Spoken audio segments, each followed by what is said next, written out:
Bonjour à tous et grand merci à vous tous d'avoir fait le déplacement. Je ne sais pas d'où vous venez tous, mais vous avez tous fait le déplacement pour vous battre à nos côtés pour la libération de Wilfried. Je remercie les gens qui ont organisé cette manifestation. Merci à vous, vous connaissez. Merci à vous. C'est vrai qu'ils l'ont fait et après ils m'ont informé pour me tirer, pour me dire viens, on est derrière toi, viens avec nous, et je vous dis franchement merci. Merci pour votre déplacement.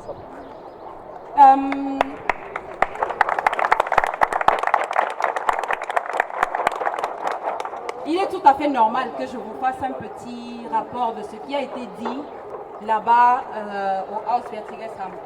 Sachez que même quand on ne sort pas, quand on n'est pas dans la rue et tout, on a toujours écrit des lettres, on a toujours gardé cette même position de demander la libération de Wilfried Siewe, qui est un citoyen allemand, un père de famille, un travailleur responsable, qui n'était pas mêlé à l'activité politique de façon intense ou quoi d'autre que ce soit. Et on a demandé de façon humaine, de façon humanitaire, sa libération. C'est dans cette ligne qu'on s'inscrit. Et il y a une page Facebook qui a été créée. Je vais passer la parole après à Cyril pour nous dire un petit peu plus sur la page Facebook. Ils m'ont dit tout à l'heure qu'ils ont toujours reçu nos correspondances, nos lettres. Ils savent ce qui est arrivé à Wilfried Siewe. C'est toujours la réponse qu'on reçoit, que ce soit de Angela Merkel, Heiko Maas et à tous les dirigeants auxquels on a envoyé des communications. Ils disent qu'ils connaissent le cas et qu'ils sont en train d'y travailler très sérieusement. Mais vous voyez tous comme moi qu'ils y travaillent sérieusement, mais Wilfried est toujours en prison après combien de mois? Maintenant, la question est de savoir si vous avez une stratégie et vous voyez qu'au bout d'un moment, cette stratégie-là ne marche pas, qu'est-ce qu'il convient de faire? La changer tout simplement. Nous sommes tous des travailleurs et on connaît tout ça. Quand il y a une stratégie et qu'elle ne marche pas, on la change. Qu'est-ce que vous faites concrètement pour que Wilfried sorte de là? Je n'ai pas de réponse concrète à vous donner.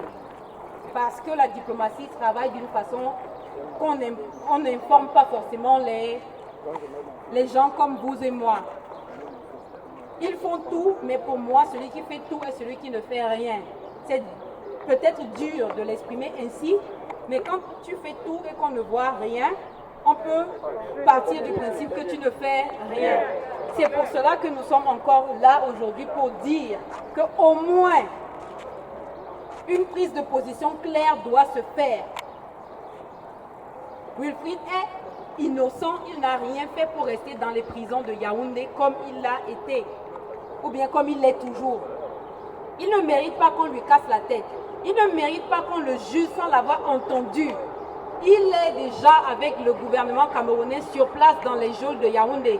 Ils sont responsables de le produire devant la justice pour qu'il réponde et qu'on lui pose les questions. Ça n'a pas été fait, ils n'ont pas le droit de le juger. Et ça, l'Allemagne doit le dire clairement. C'était ça ma demande. Je n'ai pas quelque chose de concret à dire, qu'ils ont dit qu'ils vont faire ceci ou cela, mais j'ai demandé ce que nous avions à demander, ce que vous avez souhaité qu'on demande. La libération de Wilfried et une prise de position claire de l'Allemagne. Notre combat ici n'est pas contre le gouvernement camerounais, contre Yaoundé ou quoi que ce soit, mais c'est pour rappeler au gouvernement allemand qu'ils ont un citoyen là-bas et qu'ils doivent défendre dignement. Et qu'ils doivent arrêter de donner le signal qu'on peut prendre un Allemand et en faire ce qu'on veut sans qu'il n'y ait aucune conséquence.